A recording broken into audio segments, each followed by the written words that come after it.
Sir, आज नकवी साहब ने एक अपील की है ताजरों से कि जो उनके मुल्क से बाहर पैसे पड़े हुए हैं उनमें से अगर वो 30% भी पैसे वापस पाकिस्तान में ले आएँ तो बजट से पहले 10 अरब डॉलर तक इकट्ठे हो जाएंगे।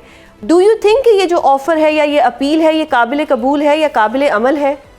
जी, बिस्मिल्लाहिर्रहमानिर्रहीम, Suzanne for having me on your show. देखिए, नकवी साहब हमारे लिए बड़े मोहतरम हैं और वो बड़े मुहिब वतन पाकिस्तानी हैं। मगर देखिए, इशू ये है कि वो जो बात कर रहे हैं ना, वो शायद ये अकाउंट जो लाना चाह रहे हैं रोशन डिजिटल अकाउंट। तो रोशन डिजिटल अकाउंट में वो पैसा जो कि डिक्लेयर्ड है और टैक्स रिटर्न में आ रहा है वो तो आ सकता है, बाकी जो पैसा है ना वो नहीं आ सकता। ये आपकी स्टेट बैंक की रेगुलेशन भी है और ये IMF की कंडीशन भी है।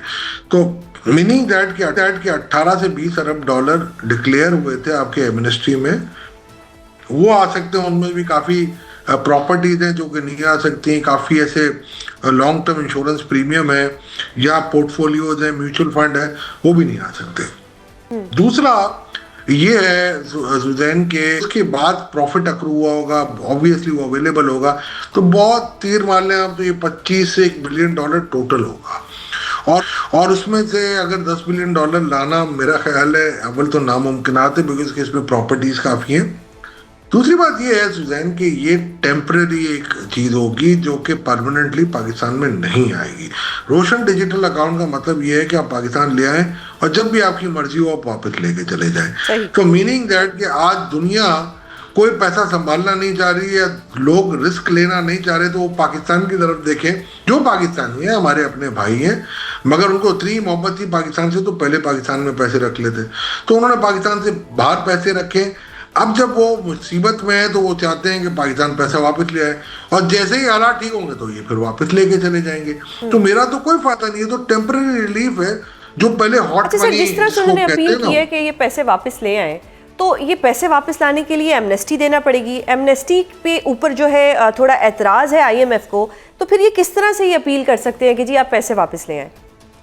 उन्होंने RDA अकाउंट का कहा है, उन्होंने कहा RDA अकाउंट में बहुत ज्यादा लुक्रेटिव प्रॉफिट है दुनिया में, one of the highest, and this is true.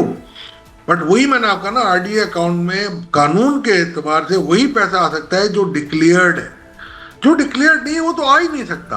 और दूसरा, अगर आप देखेंगे, मेरी एक आर्टिकल छपा था लास्ट ट्यूसडे को बिजनेस रिपोर्टर में, उसमें पूरा मैंने रोड मैप दिया हुआ था कि आप जो हमारा एक सेक्शन है इनकम टैक्स ऑर्डिनेंस का 111 सबसेक्शन 4, उसके तहत आप 50 लाख रुपए ला सकते हैं। ये लिमिट हमने 2017 या 18 में सेट की थी। उसको अगर आप लाख डॉलर कर दें, जो कि IMF नहीं करने देगा, और 2023 में मैंने भी बड़ी कोशिश की थी कि मैं करवा लूं, मगर उन्होंने नहीं करने दिया, क्योंकि उनको पता है अगर ये हमने कर दिया, जैसे मोहसिन नकवी साहब भी कह रहे हो, बिल्कुल सही कह रहे हैं। मैं इंशाल्लाह आपको दावे के साथ ये कह सकता हूँ कि आप कम से कम 20 से 24 अरब ला के आप IMF से छुटकारा हासिल कर सकते हैं। बट ये कभी नहीं होगा, ना हमारा पॉलिसी मेकर इसको मानेगा, ना हमारी गवर्नमेंट मेरा ख्याल है चाहेगी इस स्टेज पे कि कोई रिस्क ले। रिस्क है ही नहीं, मैं तो आपको कहता हूँ रिस्क फ्री है और आराम से हम ला सकते हैं। 24 से 25 बिलियन डॉलर आराम से हम ला सकते हैं, मगर ये ले आएंगे नहीं, मैं आपको यकीन से कह सकता हूँ। अच्छा सर, नकवी साहब ने एक और चीज़ भी कही कि पिछले 4 सालों में 100 अरब डॉलर मुल्क से बाहर गया है। आई वॉन्ट टू नो कि ये पैसा मुल्क से बाहर कैसे गया है? ये तो नकवी साहब स्टेट बैंक से पूछे, FBR से पूछे, FIA से पूछे। सही। और सर, अगर ये पैसा गया है जिस भी तरीके से गया है, तो इसका जिम्मेदार कौन है? देखिए, मैं आपको बताता हूँ, आप इंटरनेट पे सर्फिंग करें, आपको मिलेगा कि जी फलाना वीज़ा कार्ड आप अप्लाई कर दें, ठीक है ना, यानी not banking channel, other than banking channel आपने अप्लाई किया, आपको एक कॉल आ जाएगी पाकिस्तान के नंबर से कि सर आपने वो कंप्लीट नहीं किया, कि उसमें आखिरी में आता है कि $1000 की डिपॉजिट कराएं। हमारे पास तो डॉलर भेज ही नहीं सकते, हमारे पास ना डॉलर अकाउंट है, और जो अकाउंट पाकिस्तान में होता है जिसको हम FE25 अकाउंट कहते हैं, उससे हम आउटवर्ड रेमिटेंस नहीं कर सकते। तो जब हम इनको कहते हैं, बोला आपको किसने कहा, हम आपको लोकल रुपये अरेंज करके आप हमारे एक अकाउंट में डाल दें, हम आपके अकाउंट में USDT आपको क्रेडिट कर देंगे $1000। उसके बाद आप चाहें बिस्मिल्लाह, आप क्रिप्टो खेलें, आप फॉरेन पोर्टफोलियो ले लें, आप वीज़ा कार्ड में खर्च करें, कोई नहीं पूछेगा आप। दूसरा, कुछ मनी लॉन्ड्रिंग के और तरीके थे, ये स्टेट बैंक को रेगुलेट करना पड़ेगा, और जिन जिन कंट्री डिजिटल बैंक हैं जो कि हमारे पास रजिस्टर्ड नहीं है, एसईसीपी को, स्टेट बैंक को, एफबीआर को और एफआईए को जेल टुगेदर करना पड़ेगा, और उनमें जो पाकिस्तानियों के अकाउंट है उनकी डिटेल लेनी पड़ेगी। ये सारा रोड मैप मैंने मेरे अपने आर्टिकल में दिया हुआ है। दूसरा, एक्सपोर्टर्स की भी आपको थोड़ा सा आपको उनके भी बात पुरस करनी पड़ेगी कि भाई आप ये बताइए कि आप $100 का एक्सपोर्ट करते हैं, $80 का, $70 का इंपोर्ट कर लेते हैं, $10 की आप बाहर रख लेते हैं, $20 आप लाते हैं, इसमें भी आप मी टू मी एक्सपोर्ट कर रहे हैं, मी टू मी इंपोर्ट कर रहे हैं। तो ये सारे पूरा एक पैकेज है। और अगर आप मेरा आर्टिकल पढ़ेंगी जो बिजनेस रिकॉर्डर में है कि से नो टू IMF, उसमें ये पूरा रोड मैप है with facts and figure. $24 billion मैं आपको कह सकता हूँ दावे के साथ, शुरू के तो साथ। सर ये बात गवर्नमेंट को समझ क्यों नहीं आती? Why government is always behind IMF? ये क्यों नहीं उनको समझ आता? देखिए, आप मुझे बात बताएं सुजैन, 23 प्रोग्राम आप ले चुके हैं IMF के, आप में किस में सक्सेसफुल, अगर इसमें ठीक होना तो आज तक आप ठीक हो चुके होते ना। एक प्रोग्राम हमने लिया था जो कि मेरा ख्याल है IMF इसमें बिल्कुल सस्ता बचता था कि जी ये 13 से 16 वाला जब इसाक डार साहब थे, उसमें उनके अंदाजे ही गलत साबित हो। उन्होंने कहा यार ये कौन सी कौम है, हमारे प्रोग्राम में भी है, टैक्स टू जीडीपी इनका बढ़ रहा है, इनकी टैक्स रेवेन्यूज बढ़ रही हैं, इनका इन्फ्लेशन कम हो रहा है, इनकी पैरिटी स्टेबल हो गई है, स्टेट बैंक के रिजर्व बढ़े थे, तो ये कौन से जिन है।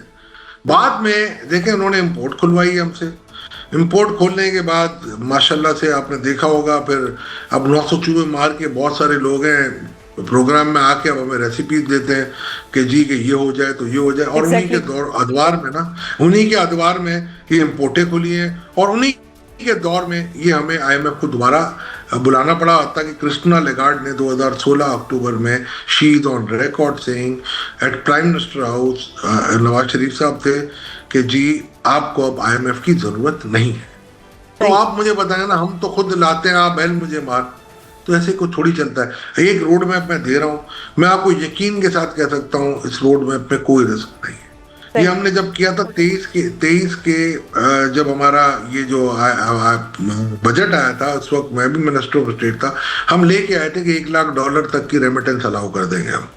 आपको पता है जब IMF से निगोसिएशन शुरू हुई शॉर्ट टर्म के लिए, तो सबसे पहले उन्होंने बोला इसको हटाओ, क्योंकि उनको पता था अगर ये सिस्टम में होगा तो अल्लाह अल्लाह खैर सल्ला, IMF की आपको जरूरत नहीं रहेगी, क्योंकि आपको $22 बिलियन चाहिए हर साल। 22 में से $14.5 बिलियन के करीब आपका रोल ओवर होता है, और बाकी रह गए 7 से 8।